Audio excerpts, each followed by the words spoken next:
What's going on, everybody? Welcome back to the channel. Welcome back for another video. It is a little late for this one, but I wanted to do my review for the finale of The Boys for season 4. It was quite the finale. The shit has hit the fan! It had a lot of action in there and definitely picked up, I think, the pace and just the quality from the episodes previous. Even though they were good, this one just, I think, brought it all together and satisfied people in a way that they hadn't been with the season so far.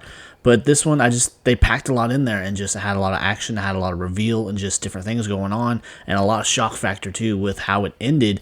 But it was a great episode nonetheless, and I wanted to talk about it and just kind of break it down a little bit and talk about the different things that were going on, Easter eggs, and just all kinds of different stuff. But getting into it, the finale kind of went through a change there right before it aired. It was originally called Assassination Run, but obviously from events going on in our real world, they decided to change it because they were already stirring the pot with the way that they were doing their episodes and just people were throwing fits left and right. But this one went from that title and it was just simply called Season 4 Finale. And it just had a lot of stuff going on. I really enjoyed the episode. But jumping right into it, the episode opens up. Butcher is in the hospital. He has mere days, months, weeks, whatever it was, to live. This is what he's been revealed to have as far as his time left with the tumor growing inside of him and from him passing out at that bar. But he's in this CIA hospital and he's just having, I think, a lot of time to think about the decisions he's made and things he's done. So he actually goes on a little rant there, or not so much a rant, I guess, but just a little moment of realization where he's talking to Huey on the phone. He says, "Tell the boys I'm sorry," and he doesn't really get into it too much from there, but he just wants to express some regret for the things he's done or things he's said or whatever.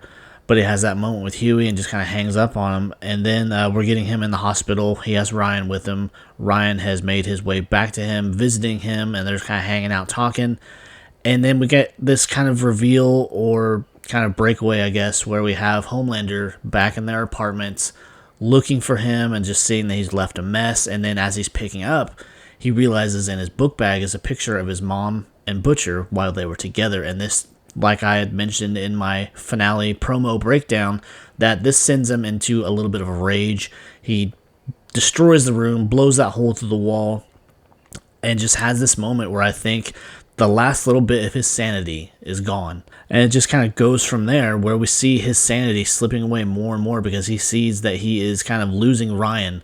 Because Ryan does eventually come back, but Homelander just has this attitude like he wants to discipline him for caring about other people, and he takes off. But while Ryan is in the hospital with Butcher, he realizes that they are trying to keep him there. And this doesn't set well with him. He's at this very vulnerable moment in his life, trying to see where everybody's trying to control him, trying to make him into their image or just tell him what to do.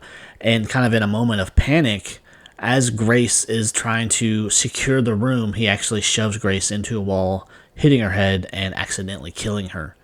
So he has another moment where he's killed someone and he's just not sure, I think, how he feels about it. And he does eventually just turn around and leave. And Butcher is just with this moment where he just doesn't know what to do now. And then, of course, Joe Kessler shows back up and they kind of cut away from there. But then we get back to Huey and his weird relationship he's got going on with who he thinks is Starlight, where she's doing things that he's not really understanding or just acting in a way that's not her.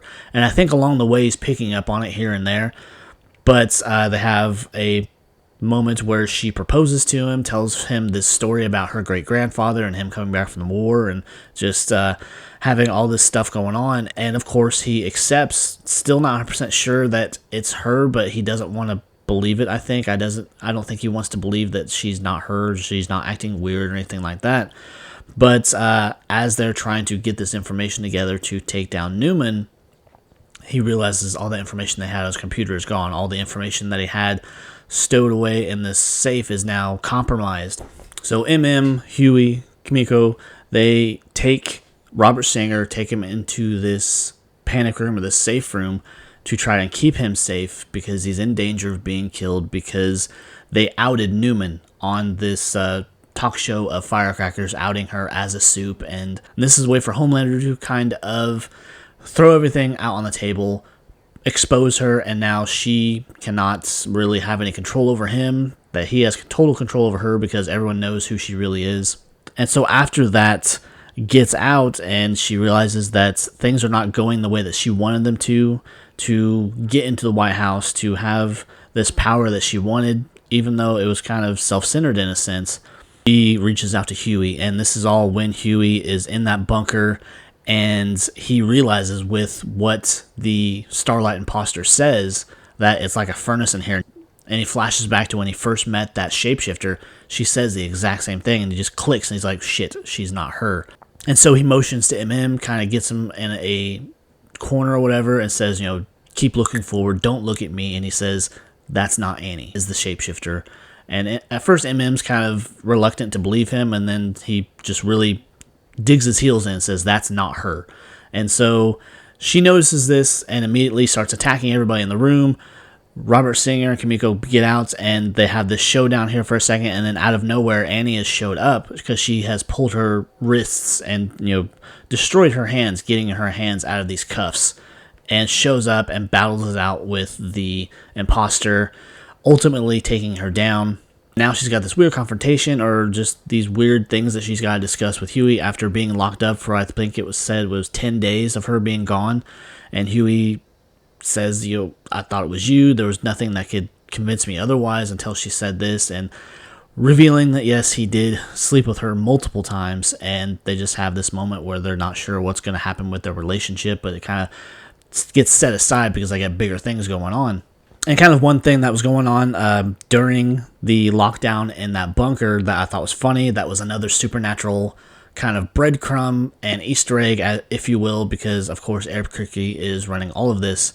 But we have the character of Robert Singer, who is playing golf, and he calls someone idiots, and then when he misses, he says balls, and this is direct reference to Bobby Singer in Supernatural. So I thought that was another little supernatural fun breadcrumb, fun clue, just shouting out that universe, and I thought that was awesome.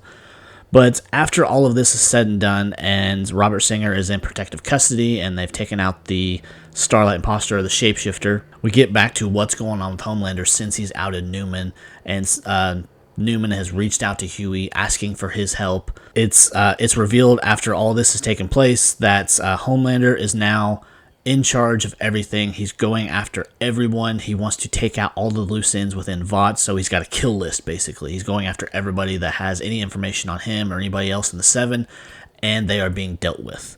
And in this, they have this moment where the Deep is going after someone, and before he takes him out, he says, I want you to tell me how great I am, basically. Just tell me he's the most awesome superhero ever.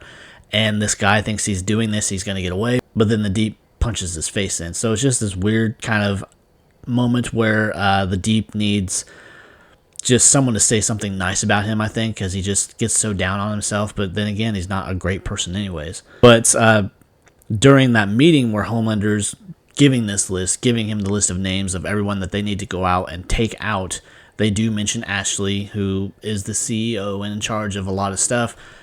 They obviously, and we obviously know that she knows a lot of stuff, and she has a lot of damaging information, and she's listening through the door because she was not welcome to stay in the meeting, and she hears her name being talked about and how she has to be taken out too.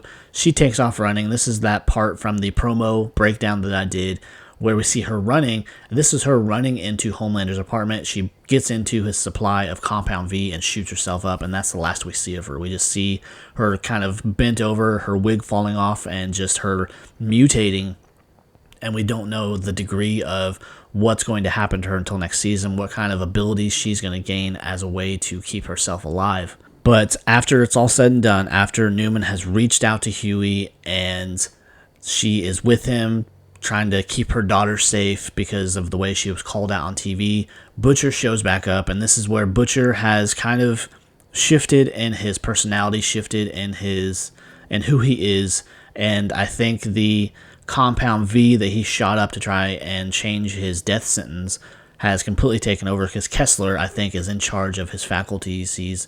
That side of him is now calling the shots, and we get to see this new power that he has, which is pretty similar to Symbiote, to Venom and Carnage and all those other types from the Spider-Man universe, where we see these tentacles shoot out of his chest, grab Newman and rip her apart, and just, it's kind of a weird way for her to die, but that's what they went with. And now Newman is gone, and Robert Singer has been arrested because video leaked out of him talking about, if you just would have killed Newman like I asked, none of this would be happening. So he is taken in.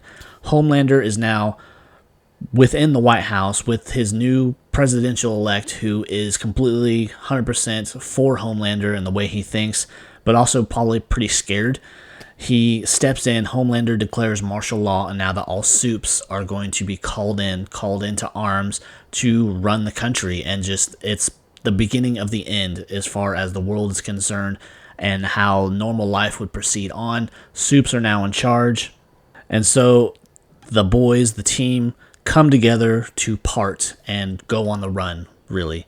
And we see Frenchie and Kimiko run off. We see Huey and Starlight run off. We see MM go off by himself. And so the whole team is split up for their own safety because of what's going on now. And one by one, we see them get captured. We see MM get captured in an airport bathroom. We see Frenchie and Kimiko get captured. And this is kind of the surprise cameo, I think, where we have Kate and Sam from Gen V come in, and they are the ones that capture them. Kate, with her powers of suggestion, makes Frenchie walk onto the back of a truck, and we get kind of a surprise and kind of show of how much Kimiko cares about Frenchie. She actually starts talking. She's screaming no as she's being held back by Sam, because Sam is so powerful from what we saw in Gen V, and she's screaming no, and this is the first time we've ever heard her speak, so it's quite the surprise there. And basically the episode ends with Homelander as one, during which Huey and Starlight are being captured. We see Starlight, I think, tap into a new depth of her powers as she is able to tap back into him, and Huey kind of gives her the okay as they're being captured. She makes a break for it, and she flies away, which is pretty awesome. We see this whole nother side to her abilities, and that might just be the beginning of some new abilities that she is having, or just new depths to her abilities. So we see her take off, and at this point, everyone has been captured. Homelander has won, and it's just a very damning end to the season, a cliffhanger, as I knew it would be. And so the episode at that point is over, but we do get a after credits scene, which will feed into what I think we will see into next season, which is Homelander at the location where they're holding Soldier Boy, and we get a cameo of Jensen Ackles. And so that really speaks volumes as far as I think we're going to have the return of Soldier Boy possibly next season, as maybe as someone who stands by Homelander's side. Not sure yet, but it was a hell of an episode, and I'm just sad at this point that we're going to be waiting at least 2 years. They're talking that we won't see this until 2026, which is really unfortunate, especially because next season is the last season. We're going to see a lot of stuff, I think, go down between the supes being in charge of the world, basically, at least the U.S., where they're being called to the front lines for Homelander to rule the country, and it's going to be quite the shit show, I think. But anyways, that was my review. It was a great episode. I can't wait for the next season, but we're going to be waiting quite some time. And I think that will do it. I have rambled on quite long enough. But if you enjoyed my thoughts and my opinions about the show, please come back for more content just like this. And I think that will do it, guys. So if you enjoyed, be sure to leave a like, leave a comment. Of course, subscribe. I would really appreciate it. Help me reach my goal of 1,000 subscribers. And I will see you next time. Take care. Bye.